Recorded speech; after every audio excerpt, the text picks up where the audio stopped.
Fonseca aqui de novo. Iniciamos a aula 5 do nosso curso explorando o coração do laser, a cavidade ressonante. Como vimos nas aulas anteriores, a luz precisa de um meio para ser gerada, mas ela precisa de uma casa para ganhar força. A cavidade ressonante fornece o feedback fundamental. Sem ela, a emissão seria apenas um brilho espontâneo e aleatório. A cavidade atua como um filtro rigoroso, permitindo que apenas algumas frequências específicas oscilem. Como o nosso livro-texto diz, o Laser Electronics, ele ressalta a ressonância óptica não é diferente de uma ressonância mecânica ou elétrica. É um jogo de troca de energia, nesse caso, entre campo elétrico e magnético. Então veja a figura aí desse slide, né? Temos dois espelhos paralelos separados por uma distância d. Uma fonte externa injeta um campo que vai ser o nosso E incidente. Uma vez lá dentro, a luz começa a bater e voltar entre os espelhos M1, que é o espelho aqui da esquerda, e o M2, que é o espelho da direita. Cada espelho tem um coeficiente de reflexão que a gente vai chamar de gama, que determina quanta luz volta para dentro e quanta luz escapa, né? Ou seja, que é o E transmitido, né? Que ele passa direto do espelho. O campo resultante dentro da cavidade é a soma de todas essas idas e vindas. Para o laser funcionar, precisamos que essas ondas somadas se reforcem mutuamente em vez de se cancelarem. Então, para entendermos melhor as equações, o 6.2.1 e 6.2.2, pensem na luz não como um raio reto, mas como uma onda que está constantemente se desenhando no espaço. Quando essa onda viaja do espelho 1 até o espelho 2 e volta, ela percorre uma distância total que a gente vai dizer que é 2D. O termo K, 2KD, que a gente vê aqui na nossa fórmula, é o que chamamos de fase acumulada. Imaginem que a luz é o carimbo que vai deixando uma marca a cada ciclo completo. O K é nossa régua, o vetor de onda, né? E o 2D é a estrada. Agora, olhem para a equação 6.2.1, né? 2KD é igual a Q2π menos o φ. Aqui o autor está sendo realista. Ele diz que na maioria das vezes a luz dá uma volta e não termina exatamente onde começou, né? Esse fatorzinho aqui. O Q2π representa o objetivo ideal, um número inteiro Q de voltas completas em 360 graus ou 2π radianos. O termo φ é o nosso erro ou defeito de fase. É aquele pedacinho de onda que sobrou ou faltou para o ciclo fechar perfeitamente. Já na equação 6.2.2 é a nossa condição de vitória, né? O 2KD tem que ser igual ao 2π, né? Round trip phase shift, né? Dizemos que a cavidade atingiu a ressonância quando esse erro φ é zero. Nesse momento, o início de uma onda coincide exatamente com o final da volta anterior. É como empurrar de um balanço sempre no momento certo. A energia da nova volta se soma perfeitamente à energia que já estava lá. Sem essa igualdade matemática, as ondas começam a se cancelar, né, que é a interferência destrutiva, e o laser simplesmente apaga. Por isso, a chamamos de round trip phase shift, né? É o ajuste fino que garante que a luz seja sua própria aliada dentro dos espelhos, ou seja, dentro da cavidade. Então olhe com atenção agora para essa nova figura. Ela é uma representação da paciência da luz. Cada flecha dessas representa uma volta completa no campo elétrico dentro da cavidade. O livro faz uma comparação fantástica, né? Se as ondas não estiverem em fase, ou seja, se o ângulo φ for grande, é como se estivéssemos tentando esticar uma corda enrolada. Por mais que você puxe, ela não sai do lugar. Mas se ajustarmos a fase para zero, essa corda se desenrola e se torna uma linha reta gigantesca. O campo total, ET, torna-se muitas vezes maior que o campo inicial, que seria o E0, né? Esse campo seria muito maior do que o E0. A equação 6.2.3a traduz esse desenho para a linguagem matemática. Ela diz que a fase acumulada no caminho de ida e volta, né, o K2D, deve ser um múltiplo inteiro de uma volta completa, que seria o Q 2π. Então chegamos à equação 6.2.3b, que é a mais importante para quem constrói lasers, né? O D é igual a Q vezes o comprimento de onda lambda dividido por 2. Ela nos diz que o comprimento da cavidade D deve ser um número inteiro Q de meio comprimentos de onda. É por isso que chamamos os lasers de ressonadores. Eles são ajustados para que a onda caiba perfeitamente entre os espelhos, criando uma onda estacionária que armazena energia de forma massiva. Então vamos sair aqui um pouquinho da teoria e colocar as mãos em um laser de verdade. Imagine um laser de arsenieto de galho, né? O GAAS, o componente que está dentro de muitos sensores ópticos modernos. A primeira coisa que choca é o tamanho. A cavidade tem apenas 100 micrômetros de comprimento. Isso é literalmente a espessura de um fio de cabelo humano. Mas não se enganem pela pequeneza, né? Como o material é um semicondutor denso, o índice de refração é em torno de 3,6. Isso significa que a luz viaja quase 4 vezes mais devagar lá dentro do que no vácuo, o que espreme a onda e faz com que ela caiba em espaços minúsculos. Então olhe agora para essa conta para encontrar o valor Q. A gente usa a fórmula que deduzimos, né? O Q é igual a ND dividido por lambda sobre 2, para uma luz infravermelho, né, de 8.000 angstroms, por exemplo, o resultado dá um Q de 900. O que esse número nos diz? Então alguém pode se perguntar. Ele diz que dentro desse cabelo, né, de gás cabem exatamente 900 metades de onda perfeitamente alinhadas. Mas aqui vem o ponto mais importante, a sensibilidade. Se a gente mudar apenas um degrau nesse valor de Q, passando de 900 para 899, o comprimento de onda dá um salto gigante, né? Para agora 8.008,8 angstrom, né? Quase 9 angstrom de diferença. Em um laser de semicondutor, os modos de ressonância são como degraus de uma escada bem espaçados. Por ser uma cavidade curta, é muito mais fácil isolar uma única cor e garantir que o laser não pule para frequências vizinhas por acidente. É essa característica que torna o GAAS perfeito para comunicações rápidas, né? Ele é estável porque seus modos ressonantes não estão amontoados. Então agora, compare o resultado anterior com o laser de agora de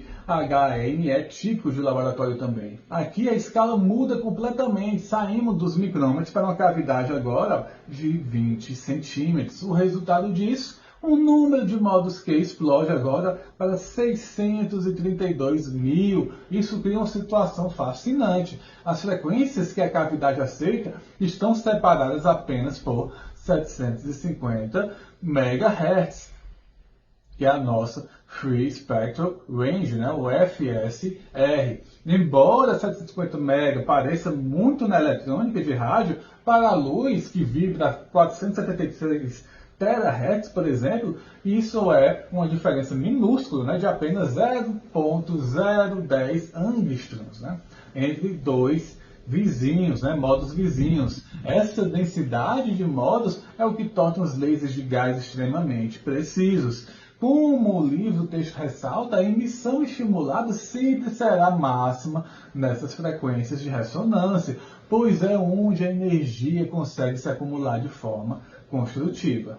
Então, para entendermos o laser, precisamos entender o acúmulo de energia. Imagine que a luz entra na cavidade e começa a ricochetear. A equação 6.3.1 nos mostra que o campo total à direita do primeiro espelho não é apenas a luz que acabou de entrar, mas sim a soma de todas as gerações de luz que ainda estão presas lá dentro da cavidade. 0 vezes 1 é a onda incidente. Depois temos o termo aqui, do primeiro round trip.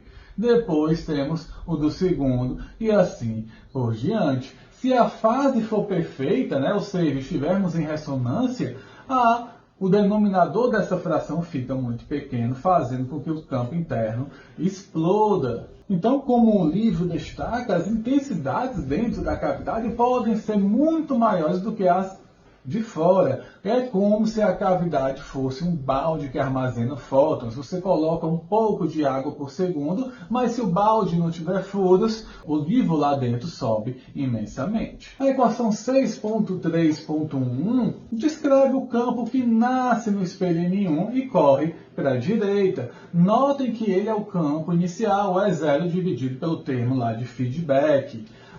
Se a fase de 2θ for múltiplo de 2π, aquele exponencial vira 1 e o denominador fica minúsculo, fazendo o campo interno disparar. Já na equação 6.3.2, nos mostra o campo ET menos, né, que é o reflexo que está voltando quando bate no espelho M2. Esses dois campos vivem um cabo de guerra constante dentro da cavidade. E é a soma deles que define quanta energia conseguimos armazenar antes da luz escapar pelos espelhos. Aqui, então, a matemática começa a se transformar em algo que podemos medir em laboratório. Saímos do campo elétrico E e passamos para a intensidade I. Observem como a gente vai manipular as equações para chegar ao termo do seno, né, ao quadrado de θ.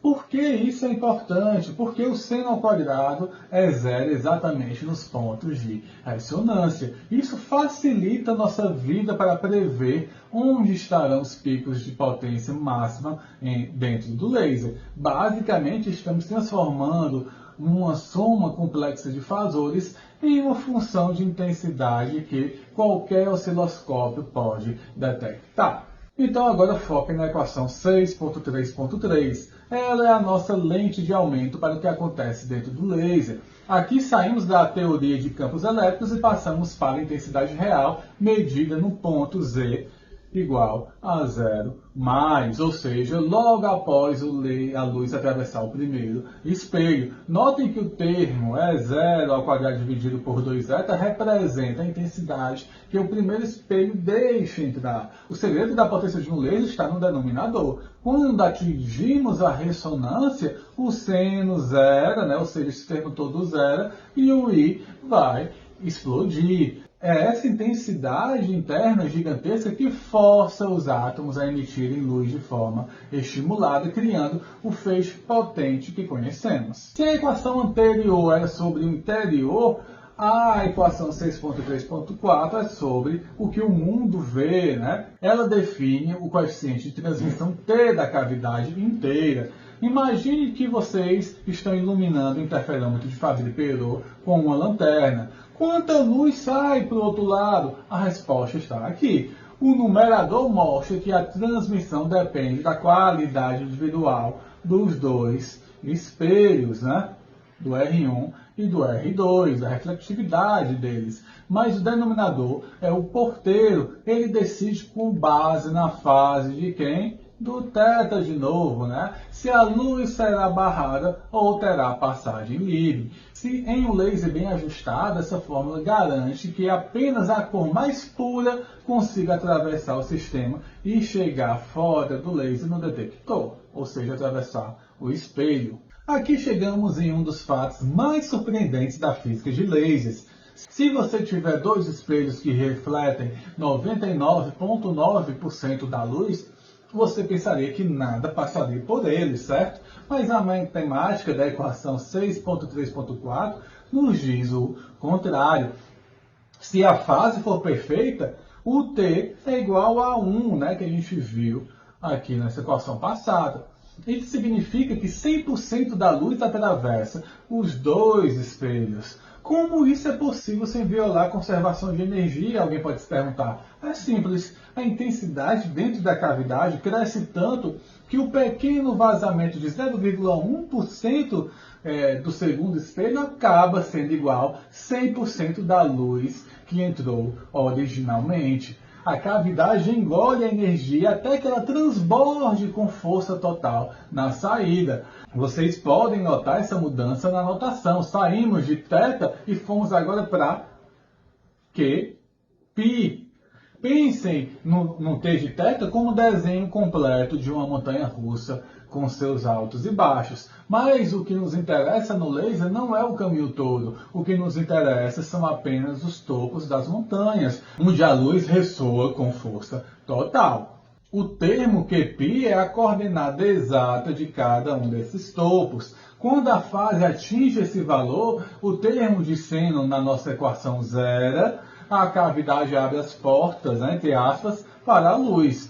Por isso, escrever o T agora, sendo de Q vezes o π aqui, é mesmo que dizer, essa é a transmissão máxima possível da minha cavidade. É por causa desse ajuste fino que conseguimos a eficiência de 100% que discutimos anteriormente. Então, para mostrar o quão seletiva é essa cavidade, olhem o que acontece se errarmos a sintonia por apenas meio ciclo de onda. Entramos na antirressonância, usando um laser com espelhos de 99%, a nota de transmissão cai de 1 para 0,00025. É uma queda brutal. Isso mostra que a cavidade funciona como um filtro binário. Ou ela é totalmente transparente na ressonância, ou ela é uma parede intransponível na antirressonância. É por isso que os picos da figura que veremos a seguir são tão finos e nítidos,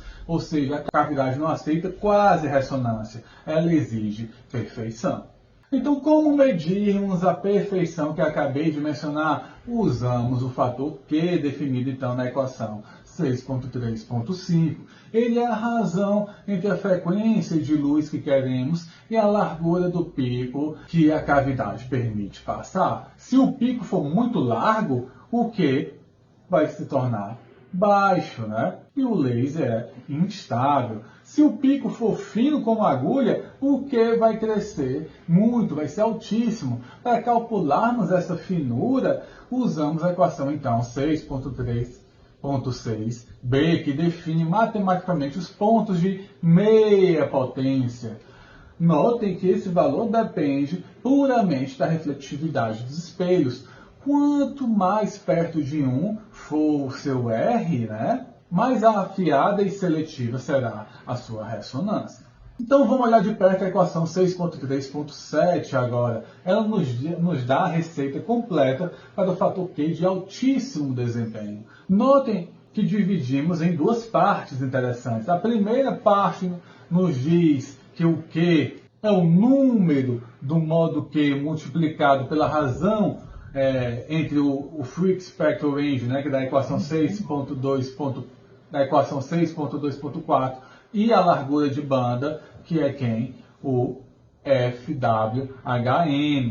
Isso é fascinante, né? Como o valor Q minúsculo, que é o contador de quantas metades de onda cabem na cavidade, é gigantesco na óptica, né? Então o valor de Q maiúsculo também será astronômico. Na segunda parte da equação, vemos a influência direta dos espelhos aqui, né? Agora, se a refletividade for alta, o denominador da fração 1 menos o raiz quadrada aqui dos espelhos fica minúsculo, o que faz o Q disparar. Em resumo, um Q de 1 bilhão não é mágica. É o resultado de ter uma cavidade grande o suficiente para abrigar centenas de milhares de ondas e espelhos bons o suficientes para não deixar a energia escapar rápido demais. Então, para fechar essa parte matemática, apresento a vocês a finesse, né, na equação 6.3.8.